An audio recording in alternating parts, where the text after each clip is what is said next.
तो देखिए, राहुल गांधी मां कहती है कि हम शांतिपूर्ण चर्चा कर सकते हैं, लेकिन विपक्ष वॉकआउट करता है। तो क्या इस मुद्दे को लेकर लग रहा है बहस आगे बढ़ती हुई दिखाई देगी मॉनसून सत्र में? और ये तो निश्चित तौर पर हम कभी भी चर्चा से तो भागे ही नहीं।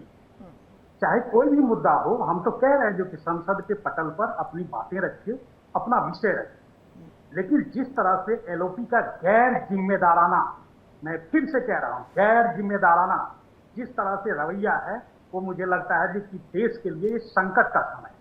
क्योंकि इस तरह से एलओपी का जिस तरह से व्यवहार है, ये हमने पहले भी एलओपी देखा है, लेकिन इस तरह के व्यवहार का एलओपी हमने तो नहीं देखा। क्योंकि जिस तरह से प्रधानमंत्री के घर के सामने में, जहां से प्रधानमंत्री जी की एंट्री होती है और एग्जिट होती है, वहां जाकर के बिना सूचना के वहां पर धरने पर बैठ जाना, ये गैर जिम्मेदाराना एलओपी का काम नहीं है तो और क्या है। दूसरी चीज ये है जो कि जो लीड का विषय है, लीड के विषय पर चर्चा करने से हमने कभी भागा नहीं। हमने हमेशा से कहा कि सदन के अंदर में आप हर एक विषय के ऊपर में चर्चा करें। और कल भी जब वो धरने पर बैठे हुए थे तो वहां पर जितेंद्र सिंह जी और जो कैबिनेट सेक्रेटरी है, जो केंद्रीय सचिव है, उन्होंने भी जाकर के आश्वासन दिया।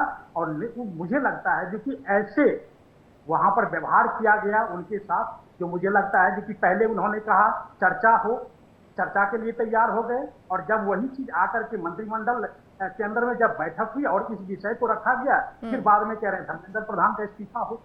तो ये जो गैर जिम्मेदाराना जो बात से पलट जाना, ये मुझे लगता है कहीं ना कहीं एलओपी को अभी भी सीखने का जरूरत है। क्योंकि अगर सीखेंगे नहीं तो इस देश की जनता को कहीं ना कहीं आप ठगने का। बिल्कुल आर के मिश्रा जी, विपक्ष का कहना है कि ये तो खुद की जिम्मेदारी लेते हुए शिक्षा मंत्री को इस्तीफा दे देना चाहिए, और इसी बात को लेकर वांगचुक भी धरने पर बैठे रहे।